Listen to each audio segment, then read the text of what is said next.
আসসালামু আলাইকুম জনাব তারেক রহমান সাহেব, আপনি কেমন আছেন? ভালো আছেন তো? আপনার দোয়া আমরা গরিব দুঃখী মেহনতি মানুষ 3 দিন একবেলা ভাত খাইও আমরা আল্লাহর কাছে শুকরিয়া আদায় করি। আল্লাহ আমাদেরকে শুকর রাখো।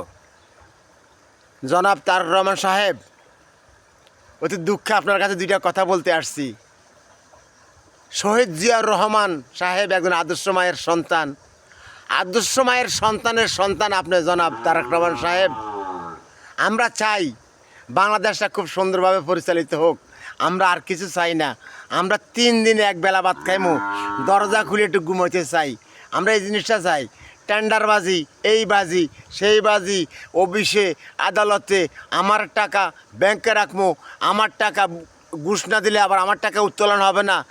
জনাব তারেক রহমান সাহেব, আপনার কাছে দুইটা হাত জোড় করে বলি, এই ধরনের অত্যাচার অবিচার বাংলাদেশে যদি বন্ধ করেন, আল্লাহর কসম দিয়ে কইছি, এই পবিত্র মাহে রমজানে বাংলাদেশ তার মতন সোজা হয়ে যাবে। কিন ইচ্ছা করলে জনাব তারেক রহমান সাহেব, আপনার কাছে আমার আকুল আবেদন, সুরমুক্ত একটা বাংলাদেশ যদি হয়, কথা বলছেন, আমরা সাধারণ গরিব দুঃখী মেহনতি মানুষ নাইকেল চুরি করি, ডাব চুরি করি, সুয়ারি চুরি করলে আমার 3 দিন 4 দিন গাছের লগে বাঁধিয়ে ফিডায়। আর বড় বড় যে কলমদারিরা একে খোঁচায় 1 কোটি 1.5 কোটি 2 কোটি খাই ফেলায়, এদেরকে তো ভালো করে কোনো বিচার করেন না। আর আপনার গাঁজা খোদ ধরবেন, জেল দিবেন, বাবা খোদ ধরবেন, জেল দিবেন। এরা কার মাধ্যমে বাইরে আসে আমি একটু দেশবাসীর কাছে জানতে চাই। আপনার সন্তান, আমার সন্তান, বিড়ি কেনার পয়সা নাই, বিড়ি সিগারেট কেনার পয়সা নাই, একটা বাবার দাম 300 টাকা, কীভাবে তারা ওই পয়সা উপার্জন করে খায়? একটা বাবার দাম যদি 300 টাকা হয়, এই টাকা কোথায় পায়? বাংলাদেশ কি গরিব রাষ্ট্র? বিড়ি কেনার পয়সা নাই, বাবা খায় 300 করি, এটাই কি বাংলাদেশ?